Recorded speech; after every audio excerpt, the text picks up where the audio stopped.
Hello everyone, एक बार फिर से आप सभी का स्वागत है आपका अपने यूट्यूब चैनल एजुकेशनल गैलरी में। दोस्तों, इस पर्टिकुलर वीडियो में हम ये जो क्लास नाइन्थ का साइंस का दोस्तों केमिस्ट्री का चैप्टर 2 है, is matter around us pure. Is matter around us pure आप लोग ने हो सकता है इसको पढ़ा होगा, तो इसका हम आज एक्सरसाइज का क्वेश्चन करेंगे। ऑलराइट, एक्सरसाइज का क्वेश्चन बड़ा ही एनसीईआरटी का क्वेश्चन इंपॉर्टेंट रहता है, आपको करना चाहिए। हर एक क्वेश्चन आपको आना चाहिए, इससे आपका कंसेप्ट, आपने जो टॉपिक पढ़ा है कंसेप्ट कितना क्लियर है या नहीं है, तो आपको क्वेश्चन बनाने से पता चल जाएगा। इन टेक्स्ट क्वेश्चन आप सबने हो सकता है बना लिया होगा, यदि नहीं बनाया है तो आप हमें कमेंट कीजिएगा, तो हम उसका भी एक सेपरेट वीडियो बना देंगे। फिलहाल हम इसमें एक्सरसाइज का क्वेश्चन करेंगे। एक से एक टॉपिक है इसमें, आपका पहले होमोजीनियस हेट्रोजीनियस सॉल्यूशन है, सस्पेंशन है, कोलाइड के बारे में है, फिर डिस्पर्जन फेज, डिस्पर्जन मीडियम, उसका एग्जाम्पल है। ये सब क्वेश्चन आपको ताम्र, अगर आगे भी आप नीट या जेई लेते हैं 11th-12th में, तो वहाँ भी आपको अगर साइंस लेते तो वहाँ यह हमेशा काम पड़ेगा। इवन ग्रेजुएशन में भी अगर केमिस्ट्री से कर रहे हैं तो ये चैप्टर तो आपको पढ़ना ही पड़ेगा। कोलाइड के बारे में वहाँ पर पढ़ना ही पड़ता है। ऑलराइट, और सेपरेशन ऑफ सब्सटेंसेस वैसे तो सिलेबस से हटा दिया है, लेकिन हल्का फल्का इसको पढ़ लेना चाहिए। कोई भी वनडे एग्जाम होता है तो उसमें यहाँ से क्वेश्चन पूछा ही जाता है। ऑलराइट, तो सेपरेशन ऑफ सब्सटेंसेस कोई बड़ी चीज़ नहीं है, आसानी से इसको पढ़ा जा सकता है। और इसके बाद इसमें जो प्योर सब्सटेंस के बारे में, एलिमेंट और कंपाउंड के बारे में बताया गया है। ऑलराइट, फिर फिजिकल चेंज, केमिकल चेंज के बारे में बताया गया है। फिलहाल हम यहाँ पर आप दोस्तों एक्सरसाइज का क्वेश्चन करेंगे। ऑलराइट, देखिए यहाँ से शुरू कर रहे हैं हम फर्स्ट क्वेश्चन से। अच्छा क्वेश्चन है, हर एक क्वेश्चन को अच्छे से ध्यान से सुनिए, सबका हम आंसर आपको एक्सप्लेनेशन के साथ बताएंगे, ताकि आपको टॉपिक भी अच्छे से समझ में आ जाए। क्वेश्चन नंबर फर्स्ट है, which separation techniques will you apply for the separation of the following. मतलब यहाँ कुछ आपको दिया है ए से लेके जे तक, इन सबको सेपरेट करने के लिए हम किस टेक्निक का यूज़ करेंगे। ओके, यहाँ जो कुछ सब दिया गया है आपको, इनमें से हमको सेपरेट करना है सबको, ए से लेके जे तक को। बहुत सारा यहाँ पर केमिकल्स वगैरह दिया हुआ है, सब्सटेंस दिया हुआ है, इनमें से अगर सेपरेट करना है इसको, मिक्सर को, तो हम इसको किस टेक्निक से सेपरेट करेंगे। आपने टेक्निक्स के बारे में इसमें बुक कंसेप्ट पढ़ाया गया है, तो उसी के बारे में है क्वेश्चन। फर्स्ट है, देखिए, sodium chloride form it's solution in water. Sodium chloride मतलब एक प्रकार से हमारा नमक ही है, कॉमन साल्ट जो है तो होता हमारा सोडियम क्लोराइड ही है। उसका सॉल्यूशन है पानी के साथ, उसका सॉल्यूशन है, उसको हम कैसे सेपरेट करेंगे। तो आसान है, पानी में अगर नमक हमको घुल गया है, अगर हमको उसमें से नमक और पानी को सेपरेट करना है तो इवेपोरेशन टेक्निक से हम पानी को वेपर बना लेंगे, और उस पानी को बाद में हम फिर कंडेंस करके पानी हमारा मिल जाएगा, और नीचे जो बच जाएगा हमारा पीपीटी फिल्ट्रेट जो बचेगा वो हमारा क्या हो जाएगा, NaCl हो जाएगा। तो इवेपोरेशन टेक्निक से हम सोडियम क्लोराइड को उसके सॉल्यूशन से निकाल सकते हैं। सेकंड देखिए, ammonium chloride from a mixture containing sodium chloride and ammonium chloride. मतलब एक ऐसा मिक्सर है जिसके अंदर अमोनियम क्लोराइड आपका NH4Cl है और साथ साथ NaCl है। अगर ये दोनों किसी मिक्सर में अमोनियम क्लोराइड और NaCl हमारा आपस में मिक्स हो गया है, तो इसको सेपरेट करने के लिए हम कौन सा टेक्निक यूज़ करेंगे। देखिए, तो अमोनियम क्लोराइड दोस्तों आपने पढ़ा होगा, एक सब्लिमाइम सब्सटेंस है। सब्लाइम का मतलब ये आसानी से सॉलिड से डायरेक्ट गैसेज स्टेट में कन्वर्ट हो जाता है जब इसको हम हीट करते हैं। ऑलराइट, तो अमोनियम क्लोराइड हमारा सब्लाइम सब्सटेंस है। अमोनियम क्लोराइड होता है, नेप्थलीन होता है, कम्फेयर होता है, ये सब कुछ जो सब्सटेंस है जो डायरेक्ट सॉलिड से गैसेज स्टेट में चला जाता है। ड्राई गैस, आपका सॉलिड ड्राई गैस है, वो सब गैसेज स्टेट में टेम्परेचर जैसे लेता है तो गैसेज स्टेट में कन्वर्ट हो जाता है, और NaCl आपका एज इट इज़ पर आ जाएगा। तो इसको हम सब्लिमेशन के थ्रू, तो सेकेंड वाले में हम सब्लिमेशन के थ्रू उसको सेपरेट कर सकते हैं। तो सब सेकेंड का आंसर हो गया आपका सब्लिमेशन। सी देखिए,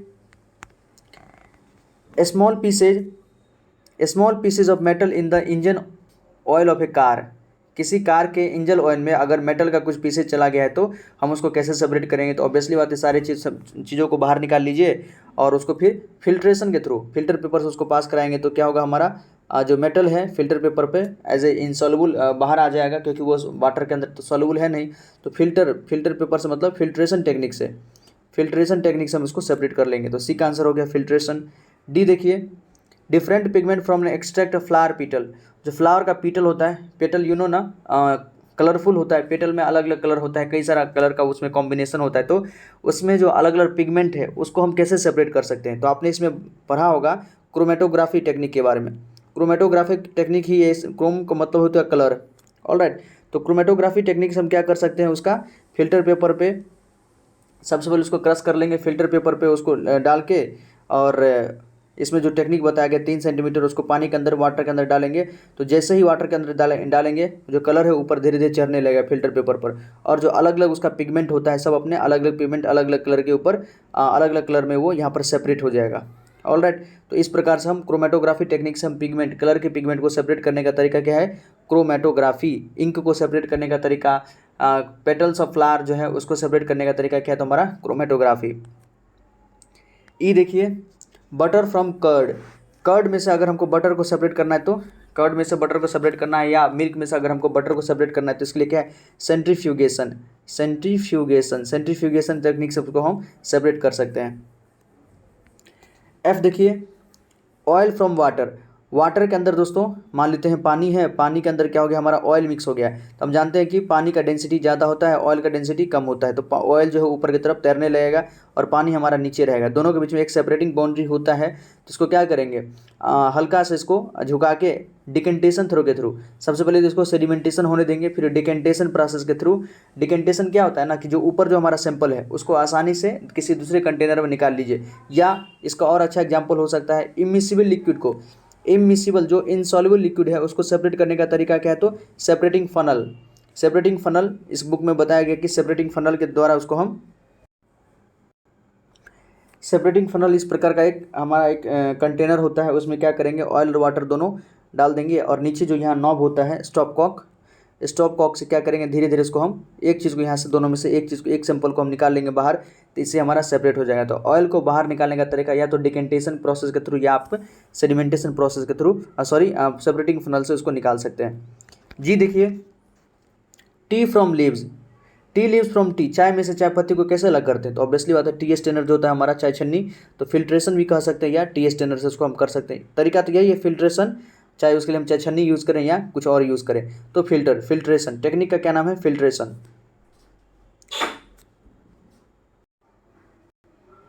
नेक्स्ट है हमारा आयरन पिन्स फ्रॉम सैंड। मतलब सैंड के अंदर अगर आयरन का पिन अगर चला गया है तो उसको हम कैसे सेपरेट कर सकते हैं, तो आयरन पिन हम जानते हैं आयरन क्या है, मैग्नेटिक सब्सटेंस है, तो मैग्नेटिक सेपरेशन के थ्रू इसको हम सेपरेट कर सकते हैं। तो मैग्नेट को पास में ले जाएंगे तो ऑब्वियसली बात है आयरन उसमें अट्रैक्ट हो जाएगा और सैंड से वो अलग हो जाएगा, तो मैग्नेटिक सेपरेशन। फिर देखिए, आई है हमारा wheat grains from husk. Husk मतलब हो गया आपका भूसा और गेहूँ। भूसा और गेहूँ मान लीजिए अगर मिक्स हो गया है तो उसको सेपरेट करने का क्या है, तो तरीका विनोइंग तरीका आपने पढ़ा होगा, बचपन में पढ़ा होगा। विनोइंग का मतलब होता है ओसाना। इसको एक सूप के जैसे बर्तन में इसको डाल देते हैं और हवा का डायरेक्शन के दिशा में क्या करते हैं कि इसको हल्का हल्का नीचे गिराते हैं। तो जो हस्क होता है हमारा वो हल्का होता है, तो हवा उसको दूर लेके जाती है, उसको गिरा देती है, और जो गेहूँ होता है भारी होता है, ग्रेविटी के कारण वो पास में गिर जाता है। तो हस्क हमारा दूर गिर जाता है और जो हमारा वीट है वो पास में गिर जाता है ग्रेविटी के कारण, वेट इसका भारी होता है। तो इसको तरीका हम कहते हैं विनोइंग। तो विनोइंग टेक्निक से इसको हम सेपरेट कर सकते हैं। नेक्स्ट है fine mud particles suspended in water. Water के अंदर जो है आपका मड का पार्टिकल्स, जो कीचड़ का पार्टिकल्स बहुत फाइन है, तो उसको हम कैसे कर सकते हैं, तो यही है कि उसको लंबे समय तक पहले तो आप सेडिमेंट कर दीजिए, सेडिमेंटेशन उसका लंबे समय तक कर दीजिए। अगर इतने लंबे समय तक सेडिमेंटेशन नहीं कर सकते हैं तो लोडिंग एक टेक्निक होता है दोस्तों। लोडिंग टेक्निक क्या है ना, लोडिंग टेक्निक है कि उसके अंदर हम फिटकरी को ऐड करेंगे। फिटकरी को जैसे ही ऐड करेंगे, फिटकरी में प्रॉपर्टी होता है कि वो जो भी फाइन मड पार्टिकल्स होता है उसको वो उसके साथ वो घुल के क्या करता है, उसको हैवी कर देता है। हैवी करके फिर उसको नीचे बिठा देता है। नीचे बिठा देगा, जैसे नीचे बैठ गया सारा सेडिमेंट हो गया, उसको हम फिर क्या करेंगे, डिकेंटेशन प्रोसेस के थ्रू ऊपर से हम सारा पानी को निकाल देंगे। तो लोडिंग टेक्निक का यूज़ कर सकते हैं, सेडिमेंटेशन का यूज़ कर सकते हैं। सेडिमेंटेशन में यही होता है कि हमको टाइम ज़्यादा लग जाता है। ऑलराइट, तो दोनों का सेडिमेंटेशन देन आफ्टर आपका डिकेंटेशन हो सकता है, या लोडिंग देन आफ्टर डिकेंटेशन हो सकता है। एक तरीका होता है कोगुलेशन, उसको कोशिश करेंगे कि कोगुलेट करा दे, मतलब जो फाइन पार्टिकल्स है उसको कोगुलेट मतलब और फाइन पार्टिकल के साथ उसको मिक्स करके मतलब पास ला के उसका हम पीपीटी बना ले, थोड़ा बड़ा बड़ा पार्टिकल बना के पीपीटी प्रेसिपिटेट बना के उसको नीचे बैठा दे। वही है लोडिंग भी, वही है कि उसका एक हैवी पार्टिकल बना के नीचे बैठा देता है, सेडिमेंट वो नीचे बैठ जाता है, फिर ऊपर से हम पानी को निकाल लेते हैं। तो इस टेक्निक का हम यूज़ कर सकते हैं। ऑलराइट, सेकेंड क्वेश्चन देखिए, write the steps you would to use for making tea, use the words solution, solute, solvent, dissolve, soluble, insoluble, filtrate and residue. मतलब जब आप वो इस सारे स्टेप्स को लिखिए जब आप चाय बना रहे होते, सॉरी, जब आप वो सारे स्टेप को लिखिए जब आप चाय बना रहे होते दोस्तों, और इस सारे शब्द को लिखिए, यूज़ द वर्ड्स, इन सारे शब्द का यूज़ कीजिए, सॉल्यूशन का, सॉल्वेंट का, सॉल्यूट का, डिजोल्व का, सॉल्यूबल का, इनसॉल्यूबल का, फिल्ट्रेट का और रेसिड्यू का। तो देखिए जब आप चाय बना रहे होते सबसे पहले आप क्या लेते हैं, कुछ लोग तो पानी लेंगे, कुछ लोग दूध लेंगे। हम तो दूध का चाय बनाते हैं दोस्तों, जो पानी का चाय बना वो अपना पानी ले। सबसे पहले मिल्क लीजिए, तो मिल्क हमारा क्या हो गया, सॉल्वेंट हो गया।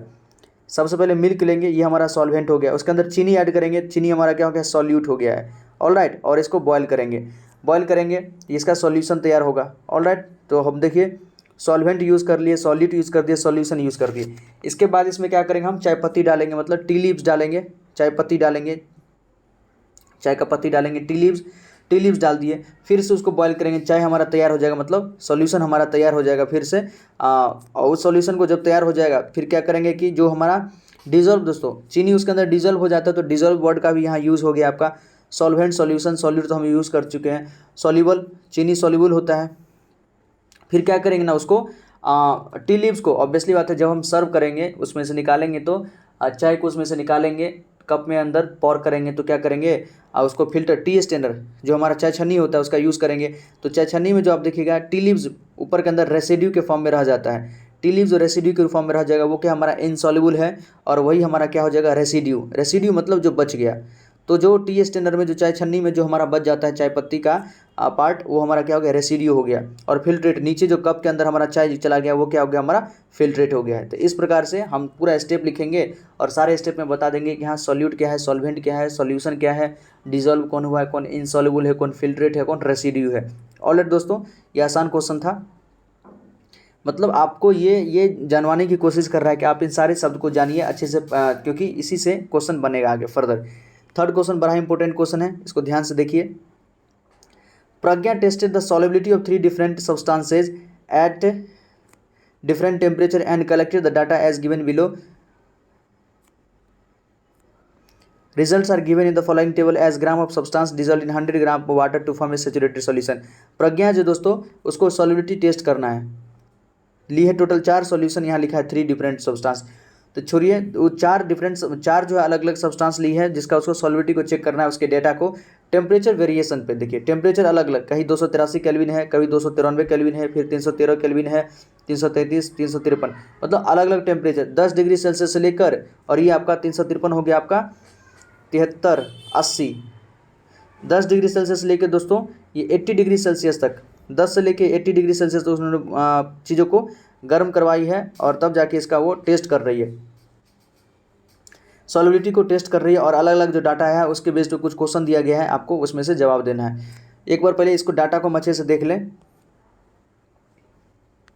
जो पोटासियम नाइट्रेट है हमारा दोस्तों, देखिए 283 डिग्री जब केल्विन था, 283 केल्विन, तो उसका सॉल्युबिलिटी है 21, मतलब 100 ग्राम पानी में 21 ग्राम पोटासियम नाइट्रेट डिजोल्व हुआ है 283 केल्विन पे। टेम्परेचर को हम 10 केल्विन और बढ़ा दिए तो 32, टेम्परेचर को 313 कर दिए तो 62 ग्राम डिजोल्व हुआ है। टेम्परेचर को 333 कर दिए तो 106 ग्राम डिजोल्व हुआ है। टेम्परेचर को 353 केल्विन कर दिए तो 167 ग्राम डिजोल्व हुआ है।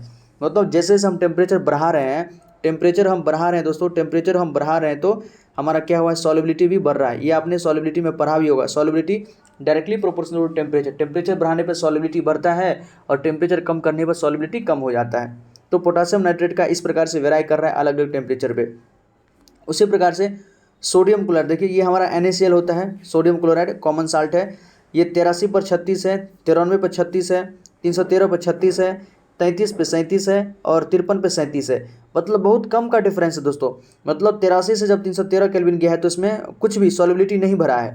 तो ऐसा हो सकता है, सॉल्वेंट पे डिपेंड करता है कि कुछ जो सॉल्यूट है, कुछ सॉल्यूट का किसी अदर सॉल्वेंट में सॉल्युबिलिटी ज़्यादा होता है, किसी में कम होता है टेम्परेचर को बढ़ाने पर।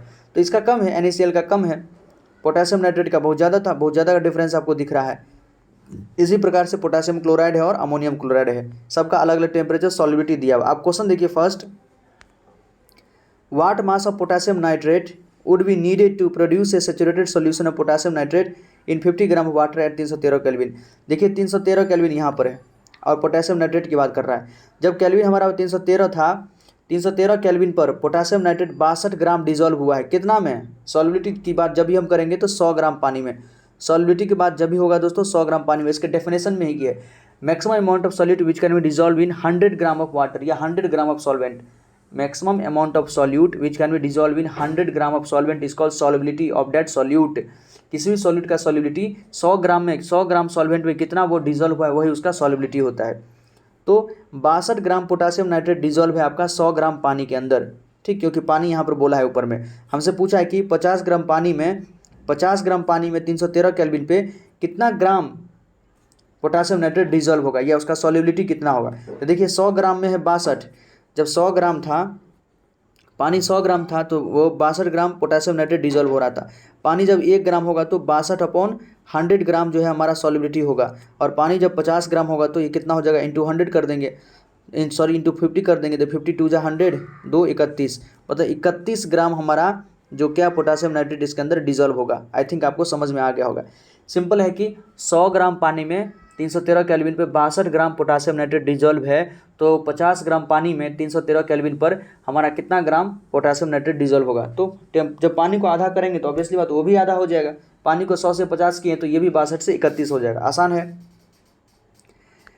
नेक्स्ट देखिए, Pragya makes saturated solution of potassium chloride, ये पोटासियम क्लोराइड का सेचुरेटेड सॉल्यूशन बनाई है 313 केल्विन पे, and leaves the solution to cool at room temperature, और रूम टेम्परेचर तक आने पर उसको छोड़ दी है।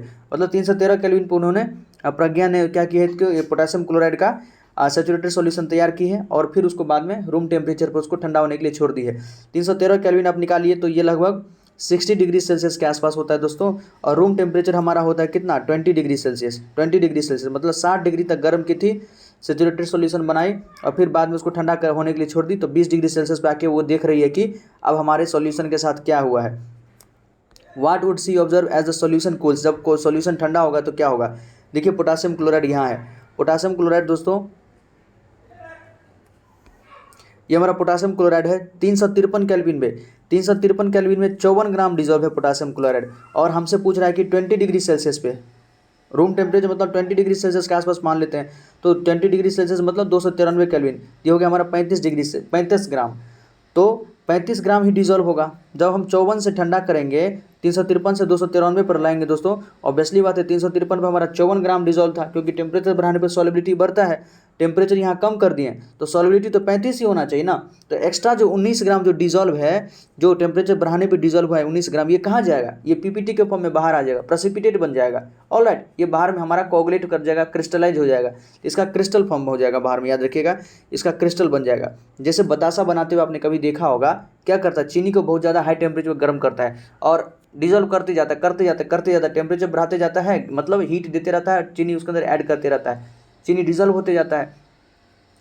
फिर बाद में जब उसको ठंडा करता है ना, तो ऑब्वियसली बात है हमने गर्म किया था तब बहुत ज़्यादा चीनी जाके उसके अंदर डिजॉल्व हुआ था, जैसे उसको हम ठंडा करेंगे रूम टेम्परेचर पर लाएंगे तो उतना तो कैपेसिटी है नहीं उस सॉल्यूशन में उसको डिजॉल्व करने की, तो क्या होगा, चीनी हमारा बाहर में पीपीटी के फॉर्म में बन जाता है, जिसको हम चाशनी कहते हैं, या वो हमारा बतासा बन जाता है इस प्रकार से। नेक्स्ट क्वेश्चन सी नंबर देखिए, इसी में find the solubility of each salt at 293 kelvin, प्रत्येक साल्ट का सॉलिबिलिटी अब 293 केल्विन पे निकालिए, और which salt has the highest solubility at this temperature, और इस टेम्परेचर पर किस साल्ट का सॉलिबिलिटी सबसे ज़्यादा है। 293 केल्विन देखिए दोस्तों, 293 केल्विन पे जो पोटासियम नाइट्रेट है उसका सॉलिबिलिटी 32 ग्राम है, सोडियम क्लोराइड का 36 है, पोटासियम क्लोराइड का 35 है, और अमोनियम क्लोराइड का 37 है।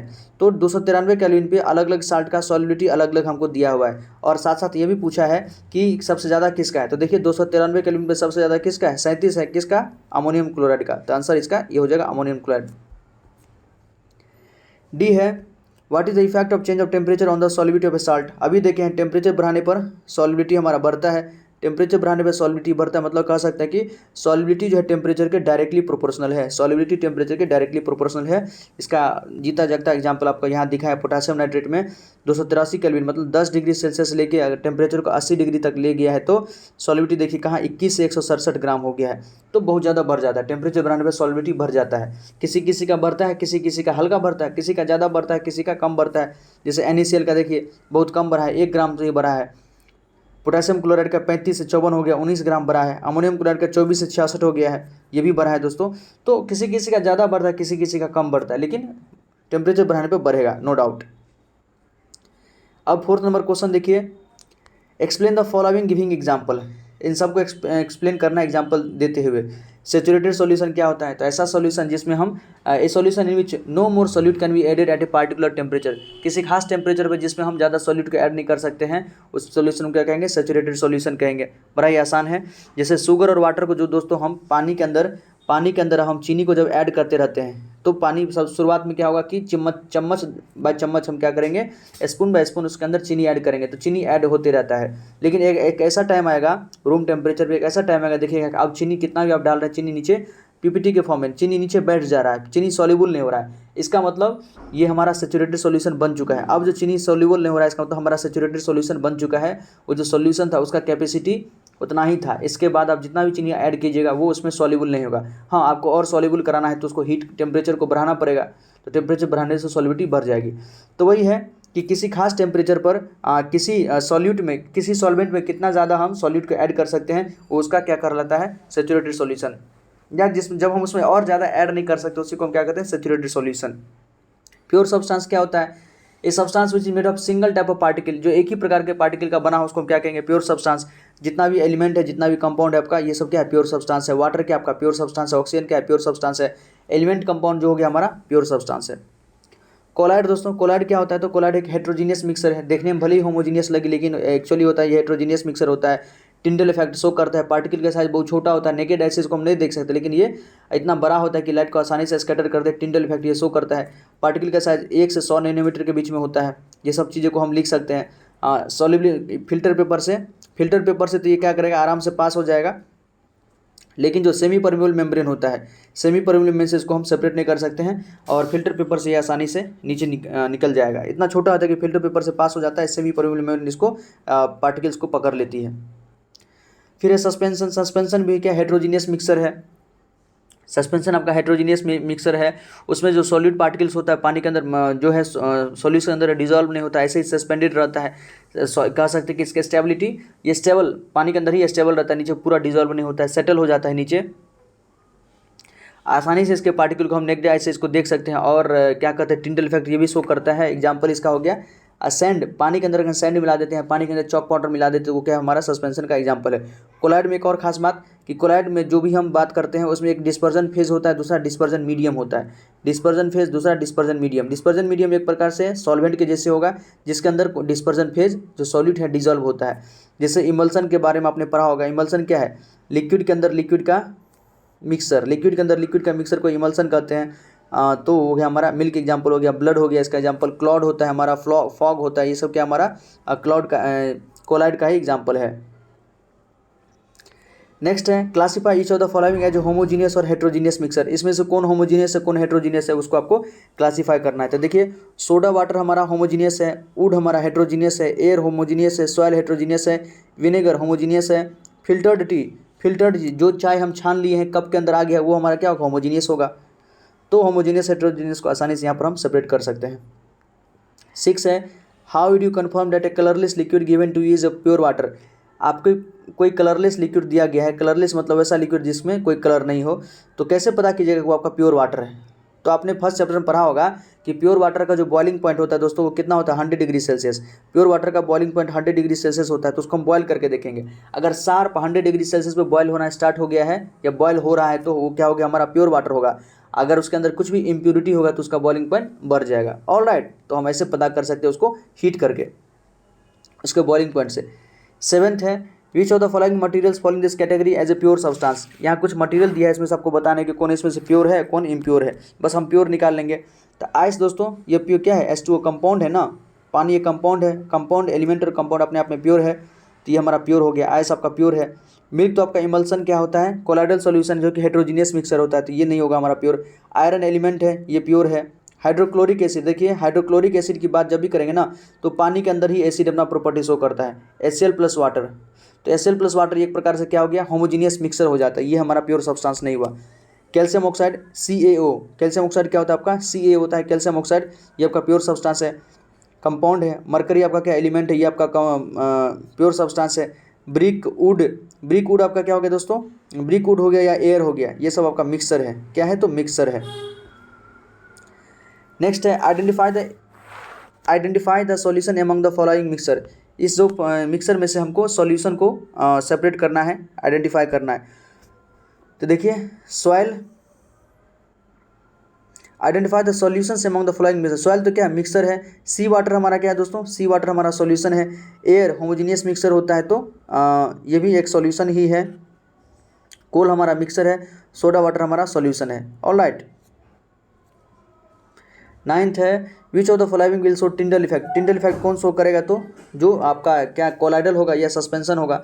तो साल्ट सॉल्यूशन तो सॉल्यूशन होता है, ये नहीं शो करेगा। मिल्क आपका शो करेगा क्योंकि कोलाइड्स होता है। कॉपर सल्फेट सॉल्यूशन ये भी हमारा सॉल्यूशन है, ये नहीं शो करेगा। स्टार्च सॉल्यूशन क्या होता है हमारा, तो ये कोलाइड होता है, ये हमारा टिंडल इफेक्ट शो करेगा। पार्टिकल का साइज यहाँ थोड़ा बड़ा होता है। 10th देखिए classify the following into elements, compound and mixer. इसमें से आपको एलिमेंट, कंपाउंड एंड मिक्सर बताना है। सोडियम क्या होता है दोस्तों, सोडियम हमारा एलिमेंट है। सॉइल हमारा क्या है, सॉइल मिक्सर है।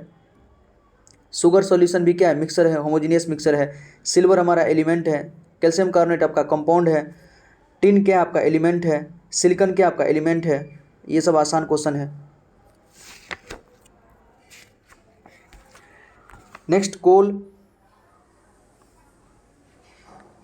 कोल आपका क्या है, तो कोल आपका मिक्सर है। एयर क्या है, air is a homogeneous mixer of gases. Soap क्या आपका मिक्सर है। मीथेन आप क्या है, मीथेन तो आपका कंपाउंड है, CH4 कंपाउंड होता है। कार्बन डाइऑक्साइड क्या है, कंपाउंड है। ब्लड क्या आपका मिक्सर है। तो आसान है ये question. Which of the following are chemical changes, इसमें से कौन है जो केमिकल चेंजेज है। केमिकल चेंजेज किसको कहते हैं दोस्तों, इसमें नया सब्सटेंस आपका बनेगा।